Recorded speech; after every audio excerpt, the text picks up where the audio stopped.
Siempre hago lo mismo. Hola, hola, hola, ¿cómo están? Bienvenidos. A ver si se ve bien. Creo que ahí está todo bien configurado. Hola, hola, ¿cómo están? Bienvenidos. Ahí estoy viendo ya a Irene, Dana, Caro, Luisa, Eliana. Bueno, Fer, que no sé quién es, pues no llego a verlo por aquí. Fernando, ahí está, ahí lo veo.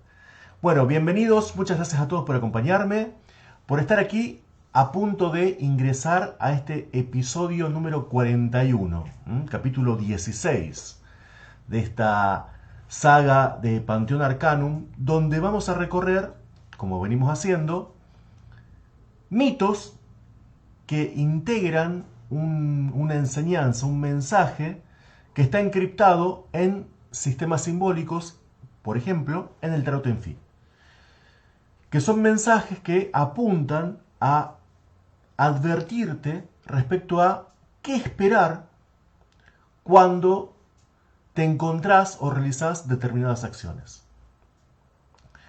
Entonces, se ve y se escucha bien, ¿no? Hola Gaby, ¿cómo estás, amor? Bueno, muchas gracias por estar. Aguardo la confirmación de que no hay ningún problema con el audio o con el video. Y ahí ya iniciamos directamente con el programa.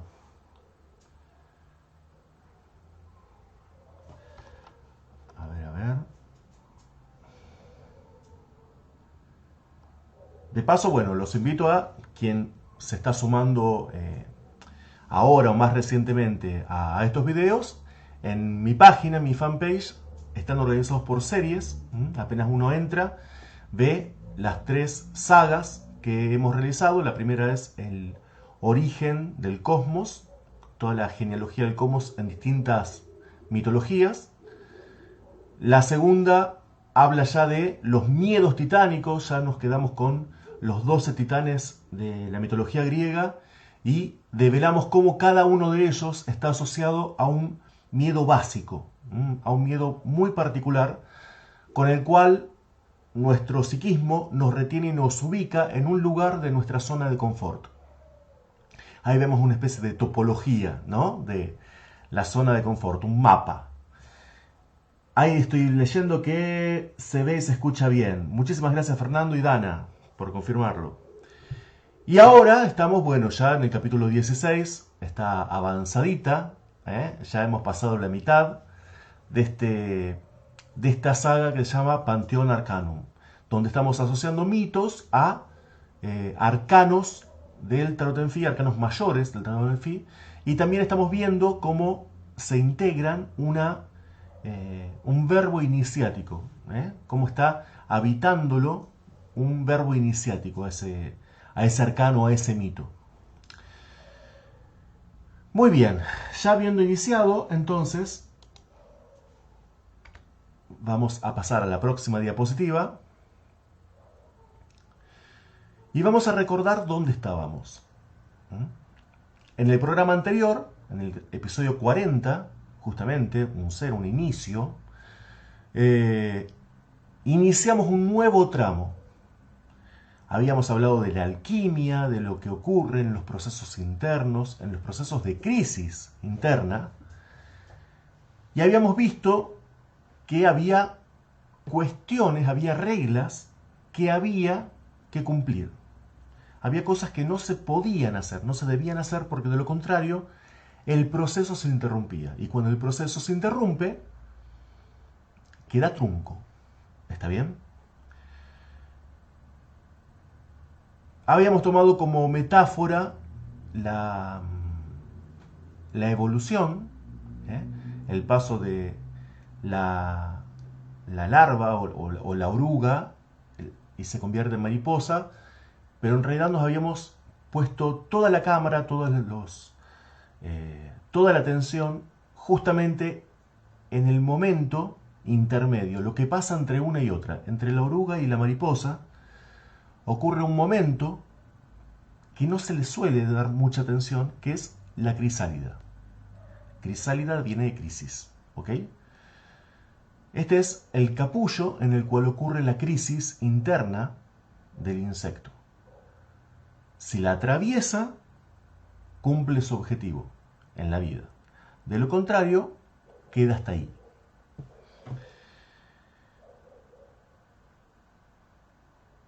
El programa anterior, el episodio 40,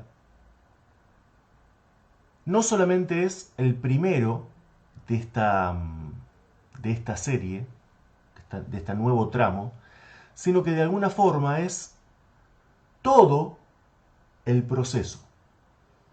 Todo el proceso que vamos a ver ahora, que dura 7 programas, este es el segundo, va a ocurrir dentro de esta crisálida.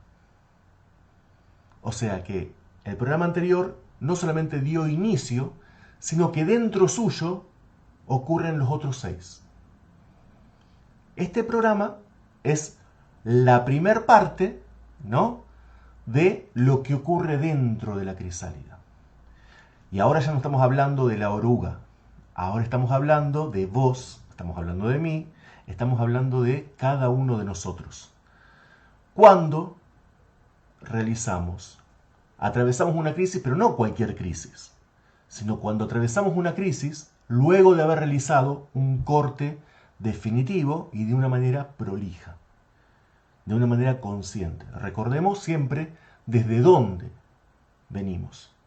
¿Está? El programa anterior, al anterior, es decir, el episodio 39, hablaba de la conclusión de una etapa con un corte.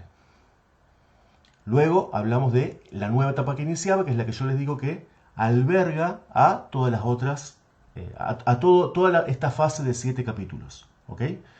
Entonces estamos hoy en el capítulo 2 de este segundo tramo, de esta segunda fase. Hola Verónica, bienvenida, ¿cómo estás? Muchas gracias por estar. Muy bien. ¿Qué pasa? ¿Qué pasa cuando realizamos el corte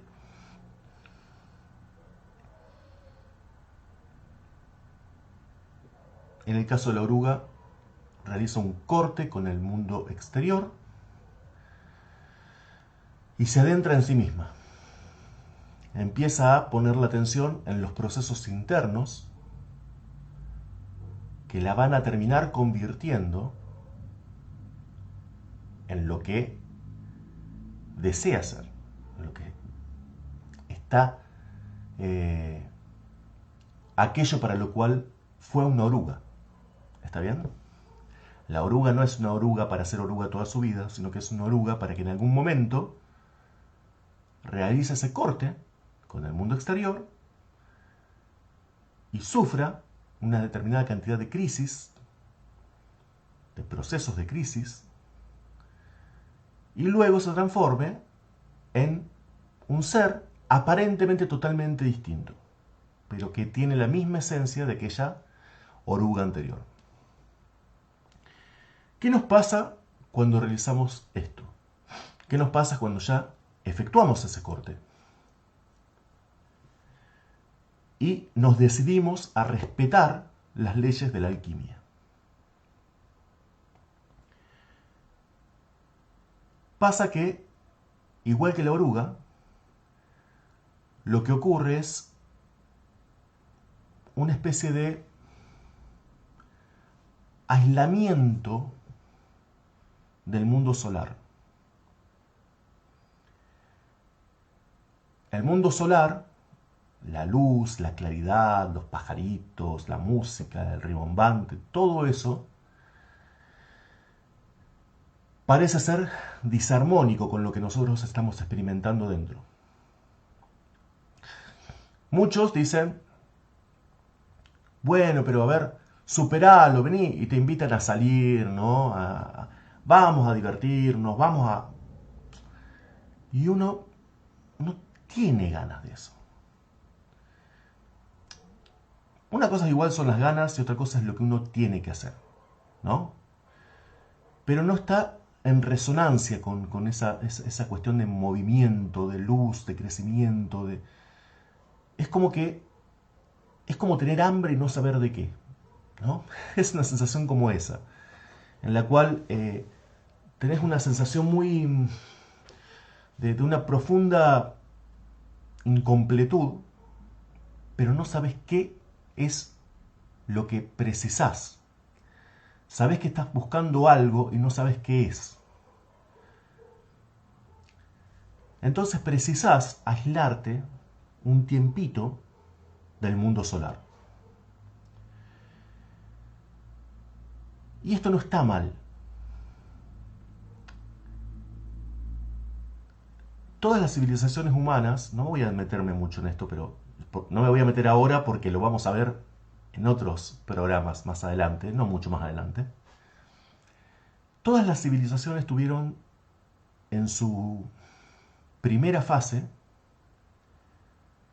una adoración a dioses lunares, a dioses de la noche. Dioses de la noche no porque fueran oscuros, macabros, malos, sino porque están identificados con la luna. Y luego vino la preeminencia de los dioses solares. Esto pasó en Egipto, esto pasó en Grecia, esto pasó en la cultura mexica, esto pasó en todas las grandes civilizaciones al menos.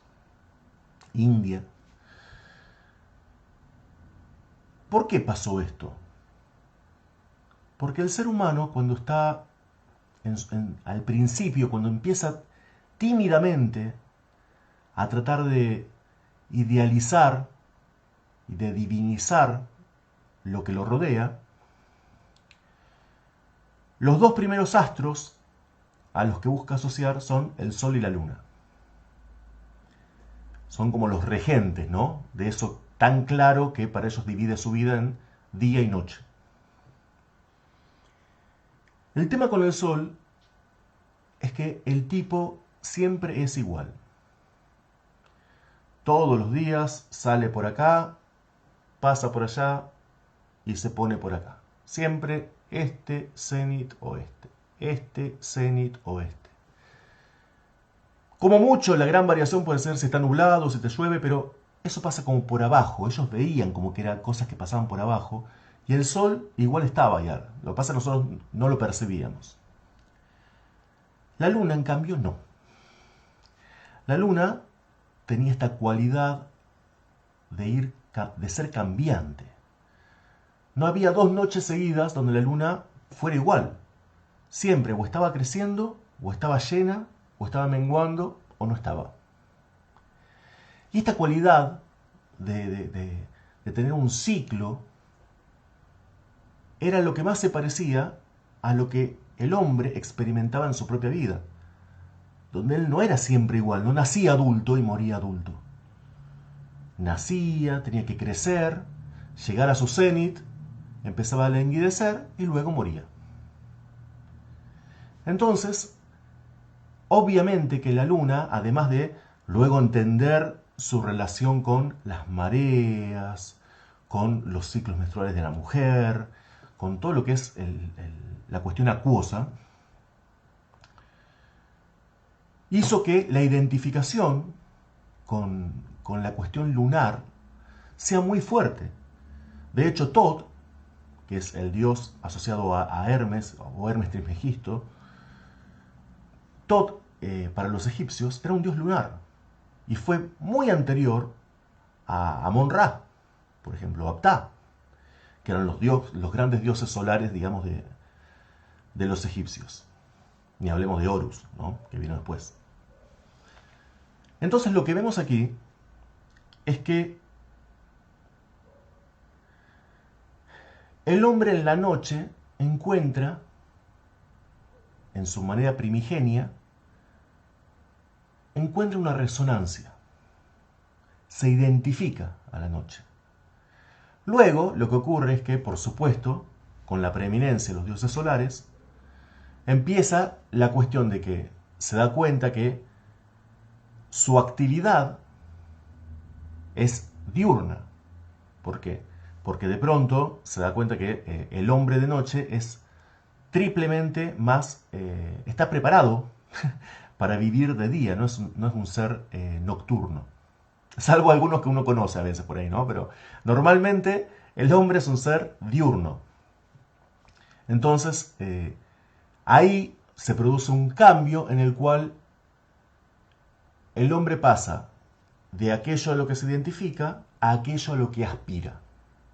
Y ahí, entonces, a lo que apunta es al sol, porque el sol, al ser inmutable, es una condensación de lo eterno, de lo que no varía, de lo divino. Entonces el hombre deja de buscar, de adorar tanto a lo que se identifica y empieza a adorar a aquello a lo que aspira. Es importante ese cambio y está bien que haya ocurrido, bien, mal. Es normal, digamos, es esperable que ocurra en una civilización esa transición. Por eso ha ocurrido en todos lados prácticamente. Pero es importante entender todo esto para poder entender que originalmente la cuestión de la oscuridad, la cuestión de la ausencia de luz, o por lo menos de luz agresiva, no era una cuestión que estaba asociado a lo malo, lo demoníaco, lo malvado. No iba por ese lado, era una cuestión de casi de reposo de la luz. Era el momento para reposar y descansar de la luz. Con lo cual, el agente que cansaba era la luz, ¿no es cierto? Recibir tanta luz cansaba al hombre. Entonces tenía que descansar de ella. En este pasaje oscuro que está ocurriendo aquí, dentro de esta crisálida, al lugar donde llegamos es a dos puertas enormes que se abran como en una montaña, ¿no? Y en este lugar, según los mitos, por lo menos el mito griego, vamos a encontrar a un guardián. Este guardián se llama Cerbero para los griegos. Era un perro enorme, de 3 cabezas y una cola que, por lo menos según algunos autores, tenía forma de serpiente. Este perro terrible, un terrible y celosísimo guardián, trabajaba para Hades. Hades, ustedes recuerdan, de los 3 grandes dioses griegos, los 3 grandes hermanos, digamos. Zeus regía el Olimpo, o sea, el cielo, Poseidón los mares y también parte de la tierra, y Hades regía el inframundo. Hades era el mayor de los 3, fue el primero que nació. Y cuando vencieron a los titanes y se repartieron los topos, los lugares, los reinos de cada uno, dicen que a Hades no le gustó mucho lo que le tocó. Pero eso fue una interpretación que vino después. Porque, obviamente, tanto los griegos como los romanos, sobre los romanos es una cosa terrible, pero tanto los griegos como muchísimas otras culturas se iban influenciando mutuamente con otras y se empezó a asociar al inframundo con determinadas cuestiones infernales, ¿no? Que no eran, no hablando del infierno cristiano, ¿está bien? No llegando a ese punto, pero ya había como un sesgo en el carácter de Hades. Ya vamos a hablar ahora en un ratito de Hades. Pero me interesa que observemos a este guardián. Este guardián tiene 3 cabezas. ¿Qué puede significar que tenga 3 cabezas? ¿A qué puede estar haciendo referencia? ¿Por qué 3? Y aparte cabezas, no es que tiene 3 colas, ¿no? 3 cabezas. ¿Por qué? Porque Cerbero está representando en esas 3 cabezas los 3 registros del psiquismo. Lo real, lo imaginario y lo simbólico. Y la misión de Cerbero eran dos, no era una. O mejor dicho, la misión era doble. Una era asegurarse que ninguno de los vivos ingrese al inframundo. Pero la segunda, y la más importante, era que ninguno de los muertos salga del inframundo.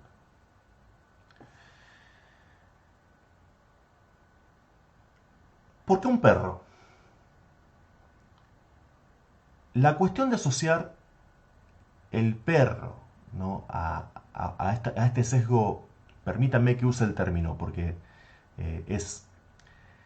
si bien no es apropiado, es fácilmente asociable a la cuestión infernal, tiene que ver, o sea, es otro de las cuestiones, otro de los sesgos, de los rasgos, que se repite en muchas mitologías. En los nórdicos tenían un perro enorme también en el infierno, se llamaba Garm.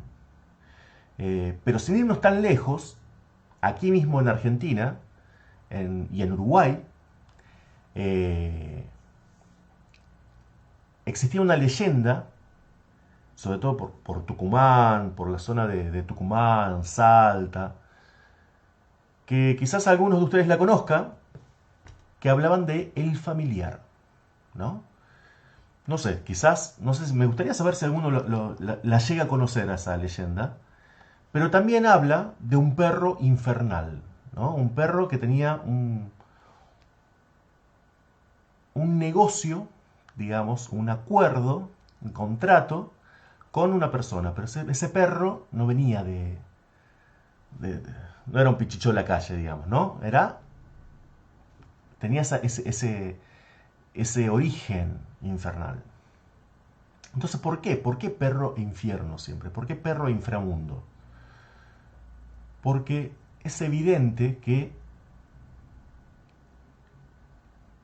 las cuestiones que existen en el inframundo precisan tener un guardián. Y el perro es el mejor ejemplo del guardián acorde a la voluntad del amo, ¿no? Hay otros guardianes también, mitológicamente. Por ejemplo, los dragones o las serpientes. También son guardianes, pero son guardianes de otro tipo. El perro es un guardián que asegura la voluntad del amo. Lo que el amo quiere que entre, lo que el amo no quiere que entre. O al revés, que salga o que no quiere que salga. Y sus tres cabezas aseguraban que esa ley se cumpla en los tres registros. Es decir, que no bastaba con desearlo, no bastaba con, no sé, hacer cosas en lo real. No, en ninguno de los tres registros. O sea, cada una de las cabezas vigilaba que en ninguno en ninguno de los tres registros se filtre que lo que no tenía que entrar, entre, y que lo que no tenía que salir, salga. Por supuesto que sería una mitología muy, ¿cómo decirlo?, pobre, si nunca hubiera tenido una derrota, Cerbero. Pero es muy interesante que veamos las derrotas que ha tenido. ¿Quién lo derrotó y cómo? ¿Usando qué?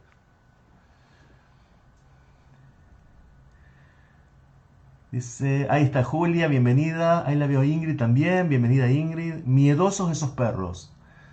No sé si eran miedosos los perros, yo creo que miedoso quedaba uno cuando lo veía, ¿no? Pero bueno, decíamos, las derrotas de Cerbero. Podríamos decir que Eneas y Psique lo engañaron sirviéndole tortas con miel que estaban narcotizadas, ¿no? Tenían una droga ahí. Entonces, Cerbero las comió y se durmió. Ese fue un truco que usó Eneas y luego lo repitió Psique.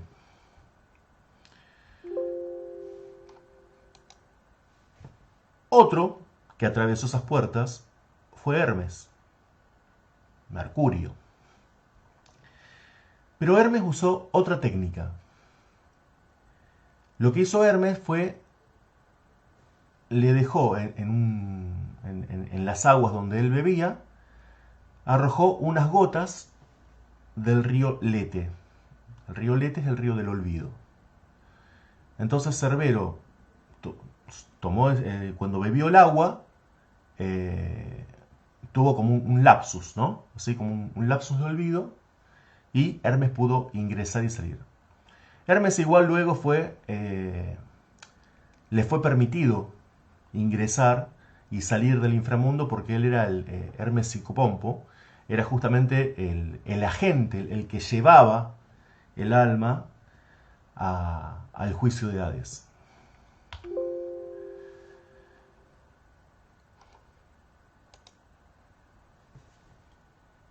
Y luego tenemos a Orfeo.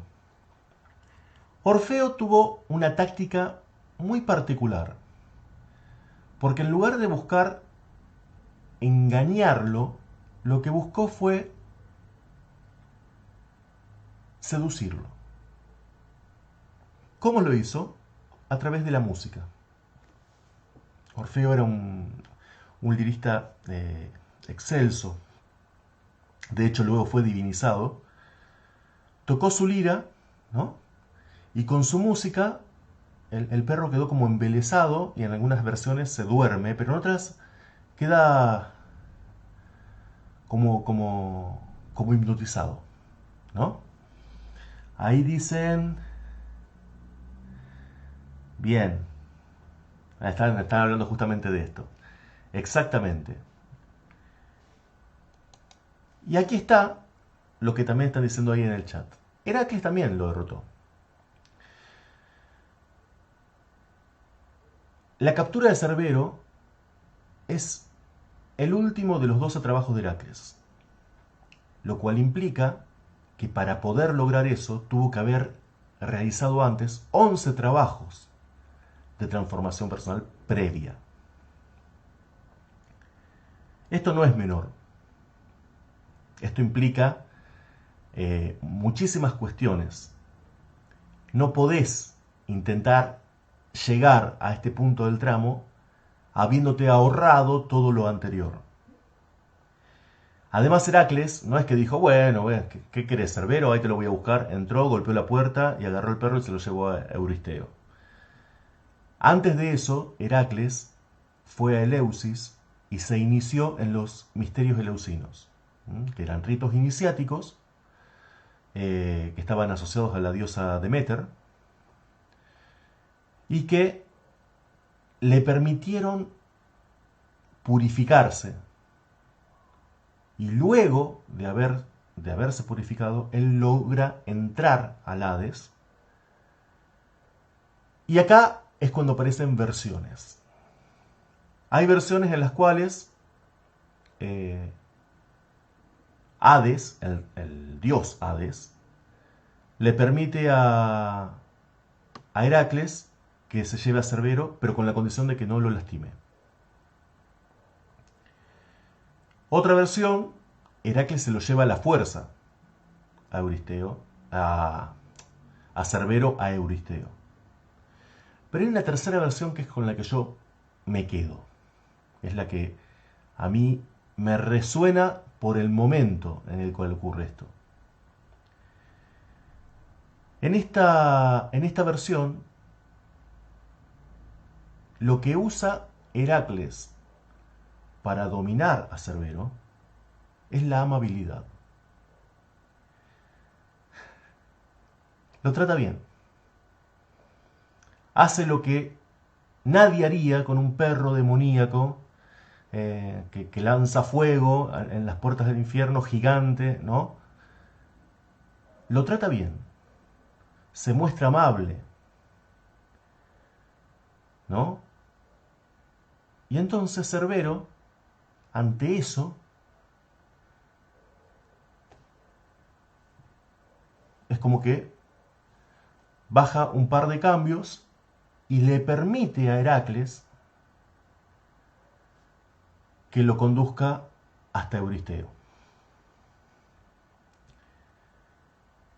Fíjense la diferencia de las 4 estrategias que nombramos. En el orden que aparecen aquí, yo diría que es de las más burdas a la más elaborada. Eneas y Psique, obviamente, es lo más burdo. ¿Ok? Hermes usa algo que usa una estrategia que él la puede usar, pero porque él es un dios. Él podía acceder a las aguas del Lete. Orfeo usa algo que es muy sutil, que es la música, pero así todo utiliza un instrumento. Heracles no utiliza algo. Heracles lo que hace es un cambio de actitud. Es él el que logra, no con algo, es él, es su actitud la que logra que Cerbero no lo vea como una amenaza.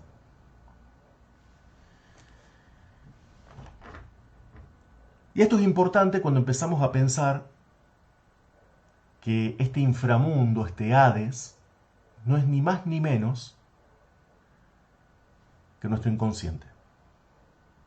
Esas grandes puertas, este enorme terreno, este reino, es nuestro inconsciente. Entonces, ¿cómo podemos acceder a nuestro inconsciente? Veamos, ¿se puede acceder así nomás? Es difícil porque tenemos un guardián que aleja la conciencia, no permite que la conciencia entre. Tampoco permite que muchas cosas salgan. Sin embargo, es más fácil que haya cosas que salen que entren. ¿Está bien? Eso queda expreso cuando nuestro yo permite que salgan determinadas cuestiones, ¿no? Que se expresen cuestiones que nosotros no deseamos, pero se expresan. Hermes permite el olvido, ¿no? Es decir, a través del olvido, o sea, Eneas y Psique utilizan, no sé, alucinógenos, ¿no? Drogas. Es la forma más burda. Lo que pasa es que vas a ingresar, pero realmente no vas a poder hacer nada porque no hay una conciencia ahí activa en eso. La verdad es que no lo veo útil, no lo veo, no sé, no lo veo positivo, ¿ok? Hermes utiliza el olvido. ¿Por qué? ¿El olvido qué es? Es el blanqueo de la conciencia, el blanqueo de la intención. Si vos no vas queriendo forzar al inframundo, al inconsciente, y si vas olvidando esas intenciones, ahí podés ingresar. Un ejemplo, los sueños lúcidos. Los verdaderos sueños lúcidos. No las experiencias que por ahí cuentan que las lees, te das cuenta que no lo es, no lo son. Orfeo nos dice que existen técnicas de hipnosis en las cuales podés ingresar al inconsciente. Pero Heracles nos da la verdadera llave de oro. Porque para ingresar al inconsciente y encontrarnos con ese guardián terrible que está allí, lo que haces es ser amable. Es decir, reconocerlo. No querer darle el garrotazo y tirarlo a un costado, no, eliminarlo, no quitártelo de encima, reconocerlo. Está ahí y está ahí por algo. Y aunque no te parezca, está ahí para protegerte.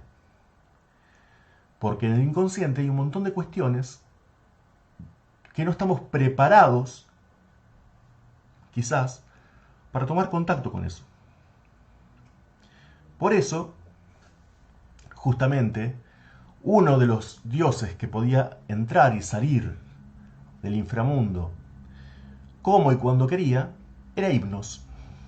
Hipnos, el dios del sueño. Por eso en los sueños tenemos un montón de datos y de claves en los cuales, si los recordamos, si los anotamos y los trabajamos, esto es lo que hacemos en trabajo con sueños, por ejemplo, tenemos un montón, una enorme cantidad de material para trabajar, pero sin forzar. Estimular no es lo mismo que forzar, ¿ok? A ver qué dice aquí. Porque se recarga el inconsciente y tiene que descargar por algún lado. Bien, sí. Ahí Julia dice que excelente mito, me encanta. Bueno, qué bueno. Entonces, ya vimos más o menos distintas formas de entrar al Hades. Pero ahora lo que me gustaría recorrer muy rápidamente con ustedes es que el Hades tiene zonas también. Hay partes. No era un lugar que vos entrabas y era una caverna donde era un quilombo, ¿no? Todo mezclado, no. Había lugares en el Hades. Teníamos, por empezar, 5 ríos, por el cual el primero, todas las almas, ¿no? Cuando morían, eran conducidas hasta el río Aqueronte. En el río Aqueronte estaba el barquero, que se llamaba Caronte. El río Aqueronte era el río del dolor. Y las almas tenían que pagar un óbolo. ¿Qué era un óbolo? Un precio. ¿Qué diríamos en enseñanza que es ese óbolo? Es el crédito, ¿no? Lo que vos le pagabas a Caronte, no le pagabas, no sé, toma, $500. No le interesaba el oro a Caronte. A Caronte lo que le interesaba era el crédito. Es decir, ¿cuánto juntaste de crédito en tu vida para permitirte hacer este viaje? Y ahí ingresabas a la barca. ¿Qué pasaba con los que no tenían crédito? Se quedaban durante 100 años en la orilla.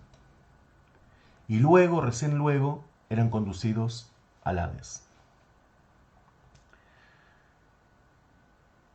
Cuando Caronte te cruzaba al otro lado, ahí estaba Cerbero, que te permitía entrar, por supuesto, y entrabas realmente a la zona del Hades que se llamaba el Erebo. El Erebo, a ver, dice, está develando el acceso al inconsciente desde los mitos. Sí, este mito justamente, todo el descenso, no solamente de Heracles, sino de varios héroes más, al inframundo, es justamente distintas formas de acceder al inconsciente. Y Fernando dice, Heracles es amable y podría ser humildad también, su estrategia. Ingrid dice, nunca había visto un mapa geográfico del inconsciente. Este es un mapa geográfico del Hades, ¿está bien? El Hades simboliza el inconsciente, no es que el inconsciente sea así tampoco. Pero me gustó esta forma de verlo topológicamente, porque en realidad el inconsciente también tiene topos. Y también tiene algo que lo deja, está en la esencia de este mapa, pero ya estoy llegando a eso. Decíamos entonces que estábamos por el Erebo, ¿no? El Erebo era una zona del Hades, que es este que está acá, no lo están viendo acá mi mouse, es esto que está aquí central, que estaba a orillas del... había 2 lagos, uno era el lago Lete y otro era el lago Mnemosine, o sea, el lago del olvido y el lago de la memoria.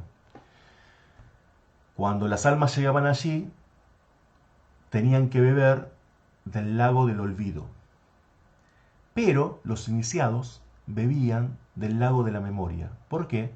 Porque era una forma de incorporar la vida, la experiencia que habían vivido a su catálogo, digamos, ¿no? a sus memorias, a su recuerdo. Que no sea una cuestión que lo olviden. El que tomaba las aguas del olvido era como que reseteaba, empezaba de cero. Y luego eran juzgados. El resultado del juicio podía ser 3 posibles resultados. El primero era decir que el juicio no era satisfactorio. Diríamos, el mito dice que si eran malos eran castigados y enviados al Tártaro, que es esta zona que está acá, es la zona más profunda y llena de fuego del, del Hades. Ahí es donde, por ejemplo, encadenaban a los titanes, a los castigados, iban todos para ahí. Luego, aquellos que realmente habían tenido una vida en la cual la vida esa había tenido un propósito, iban a los campos elíseos. Y si además ese propósito había estado más allá de lo dado, no es así como lo dicen los mitos, pero se lo estoy traduciendo a nivel de enseñanza. Si esa vida que tuvo un propósito había sido más allá de lo dado, iban a esta isla que está aquí, que es la isla de los bienaventurados. Ahí es donde iban los héroes. Estas dos islas no estaban en el inframundo, sino que estaban en una zona abierta donde daba el sol. Helios llegaba allí. Con lo cual no era una zona oscura, sino todo lo contrario. Ahora, ¿qué pasaba con las personas que no habían tenido un resultado, un veredicto ni bueno ni malo? Iban a un lugar que se llamaba, no sé si lo ven acá, los campos asfódelos. Y es interesante esto, porque en los campos asfódelos les hacían beber las aguas del Lete, y lo que hacían en esa zona gris... Hola Sora, ¿cómo estás? Lo que hacían en esa zona gris era vivir una rutina monótona durante el resto de la eternidad.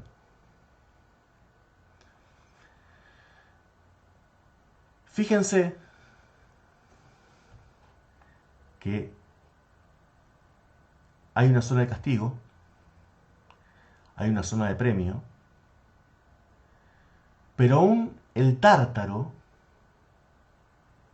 no es tan terrible, o por lo menos a mí me lo parece, no es tan terrible como tener una rutina monótona, sin sentido, para siempre.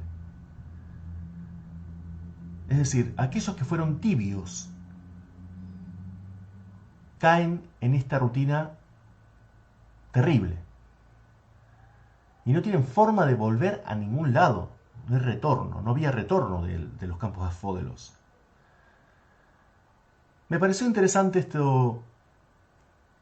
este tercer punto, porque no es que fuiste malo, vas acá, y si no sos malo, vas allá. No es una cuestión binaria.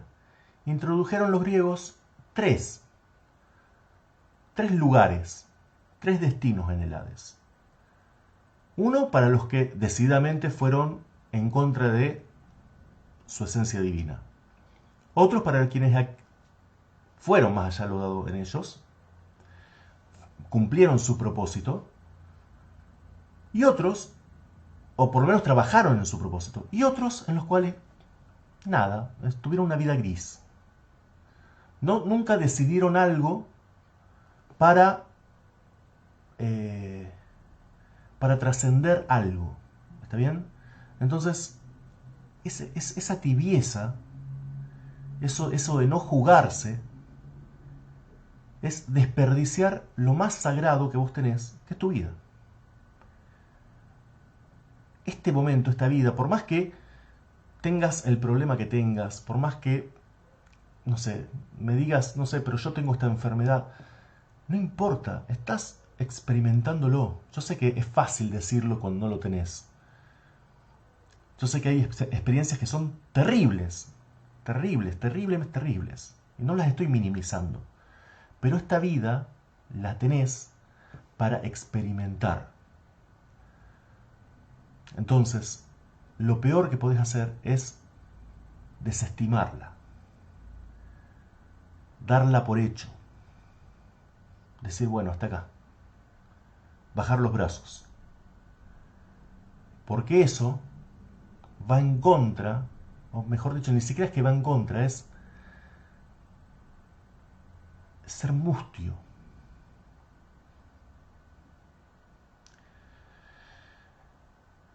Exactamente, ¿no? Eh, Gaby dice, alguien por ahí dijo, alguien por ahí en algún libro sagrado, dijo, a los tibios los escupiré. Sí, es una palabra, son palabras de Yahvé en la Biblia. Ingrid dice, esto entiendo que se refiere a los campos afódelos. Si es algo como el purgatorio, no. El purgatorio cristiano es una cuestión transicional, digamos. Aquí no. Aquí era, ahí quedabas, ¿no? De esa forma, de manera indefinida.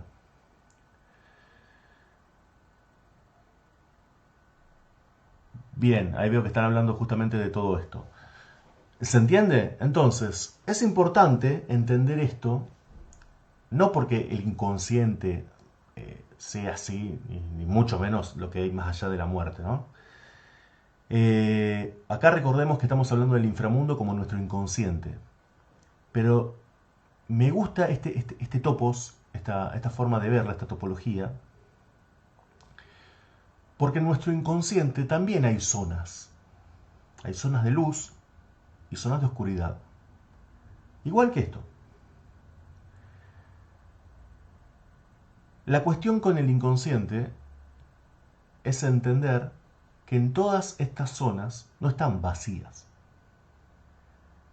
En todas estas zonas hay habitantes, hay arquetipos.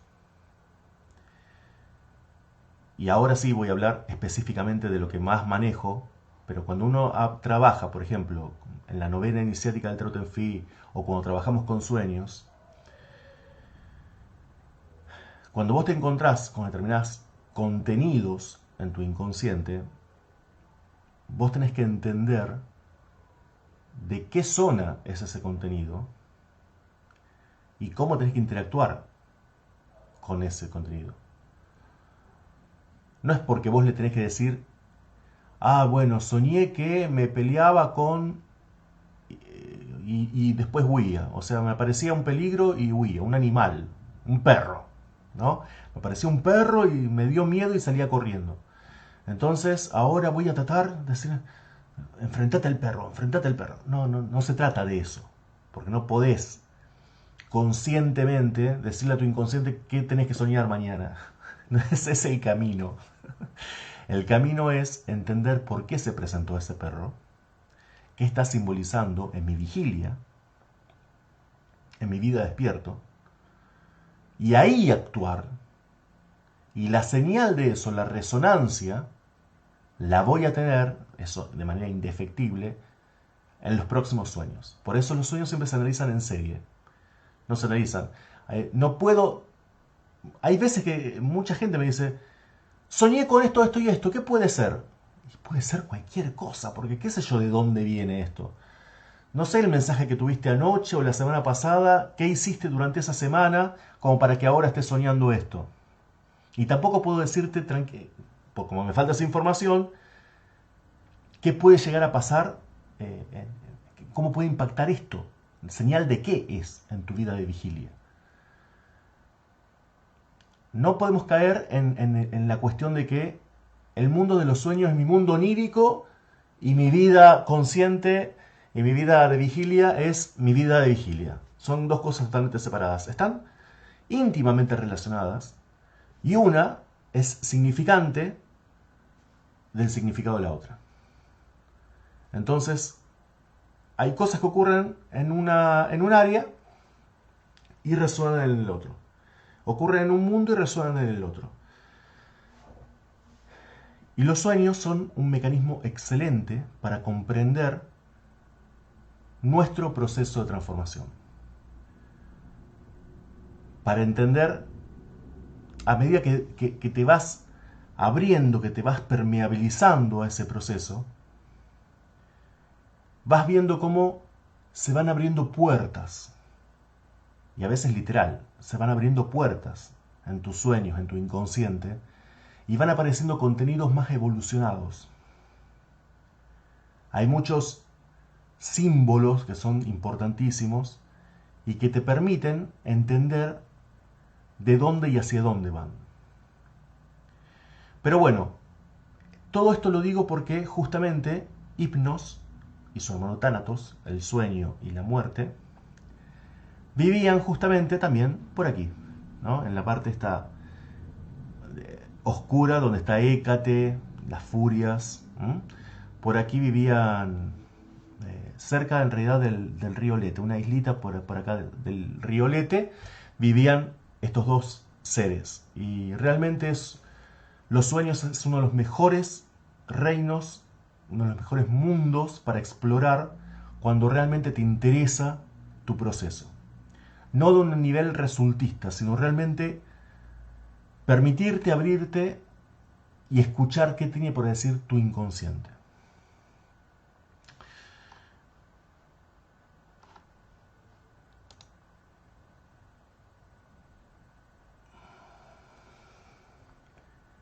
Y obviamente, si estamos hablando de sueños, estamos hablando de inconsciente, estamos hablando de puertas, en el Tarot Enfi hay una carta que habla precisamente, y se llama así, el inframundo. Esta carta, en otras barajas, es llamada, por ejemplo, el diablo. Oh, ¿no? Malo, demonio. Pero eso fue porque justamente la baraja de Marsella, que es una de las más conocidas, precisamente tiene una enorme influencia clerical. Y bueno, por eso yo la verdad es que no uso esa referencia porque me parece que es una desvirtuación terrible. Entender que nuestro inconsciente solamente tiene contenidos negativos. El inconsciente no tiene contenidos ni negativos ni positivos, tiene contenidos. Y todos esos contenidos están ahí para que o nos unamos a ellos o nos enfrentemos a ellos. No todo es siempre, ¿no? Amor, hay contenidos que requieren que nos enfrentemos a ellos. ¿Por qué? Porque justamente son los que ingresaron y pasaron por la puerta de Cerbero sin que se dé cuenta. ¿A través de qué? A través de un mecanismo que se llama represión. Cuando un contenido consciente, la conciencia no lo quiere, no quiere recordar qué ocurrió, no quiere saber qué pasó, no quiere volver a tener que pensar en eso, lo toma y lo mete así como de un balazo al inconsciente. Y que se quede ahí. Eso es el mecanismo de represión. Los contenidos reprimidos son parte de un inconsciente, de un arquetipo del inconsciente que se llama la sombra. Más represión hay, más grande se hace esa sombra. Más grande se hace la sombra, justamente estas figuras como Cerbero, etcétera, etcétera, se vuelven cada vez más poderosas, más agresivas. Pero lo que demandan es reconocerlos. Justamente lo opuesto de lo que hicimos conscientemente. Es decir, asumí que soy parte tuya. No me evadas, lucha conmigo. Porque esa es la forma en la que la sombra queda asimilada. La sombra pierde poder cuando vos la reconoces. Cuando vos llevás de nuevo a la conciencia eso que en algún momento lo arrojaste ahí de un balazo. Todos los mecanismos, o sea, todas las formas del inconsciente, la interacción tiene que ser así. No, por supuesto que no. Pero con la sombra es así. Con el ánima o con el ánimos, dependiendo si es hombre o mujer, es distinta, por supuesto. Ahí justamente la cuestión es integrarse, es unirse, ¿no? Pero bueno, ahí ya estamos entrando en cada uno de los arquetipos y no es el foco de este programa. Lo importante en este programa es entender que en nuestro inframundo están todos nuestros miedos, todos nuestros terrores, todas nuestras represiones, pero también están ahí todos nuestros dones ocultos, nuestros talentos, joyas que ni siquiera sabíamos que teníamos dentro, nuestra esencia divina, nuestra isla de los bienaventurados, nuestras hazañas heroicas, nuestras gestas heroicas por lograr. Entonces, aceptemos nuestro inframundo. Y más que aceptemos, hay una palabra que me gusta más, que es justamente el verbo iniciático que vive en este programa. Y esa palabra es habitar. Habita tu inframundo. Habita el reino de tu sombra. Aceptala, incorporala. Deja de reprimirla. No le sirve a nadie, pero sobre todo no te sirve a vos que lo hagas. Entonces, la gran invitación aquí, para quien lo quiere tomar, es que tomes contacto. ¿Cómo? A través de los sueños. ¿Es la única vía? No, es la más... Te podría decir que es de las mejorcitas que conozco. ¿Está bien? ¿Querés otra vía? Sí, por supuesto. El tarot en fin, ¿no? O sea, son conductos que te acercan a tu contenido inconsciente. Donde no está la conciencia interfiriendo ahí, sino como un observador, un receptor. Estás recibiendo conscientemente estos contenidos que tanto te has esforzado por ocultar debajo de la alfombra durante toda tu vida. Entonces, habita ese reino. Es tuyo, no es de otro. No existe para otra persona. Lo que hay ahí es tuyo, por derecho. Es legítimamente tuyo. Entonces, habitalo, aceptalo, incorporalo. Corregí, pintá la pared que hay que pintar por ahí. Hacé las remodelaciones que te parezca. Pero aceptá que ese lugar te pertenece. Y erigite como el verdadero rey, el verdadero monarca de ese reino. Espero que te haya gustado, espero que lo hayas disfrutado de este programa, que te hayas sumado. Si te interesa algunas de las cosas que hemos hablado, por ejemplo, aquí están en esta diapositiva se ve los servicios del Tarot en Fi, el servicio de Sueños en Fi, Hope, que bueno, va por otro lado, pero también tiene que ver con el proceso de transformación personal. Ya sabes, me escribís un mail, ahí abajo está la dirección de mail, es leoenfi@gmail.com, o me mandas un mensaje por la página o por Facebook, por donde sea. Espero que te hayas sumado, espero que haya sido un aporte a tu proceso, y de parte mía te deseo una excelente vida a vos y a todos tus seres queridos, y nos vemos el próximo domingo en el próximo programa de Tu Vida en Fi. Muchas gracias, un abrazo grande, hasta luego.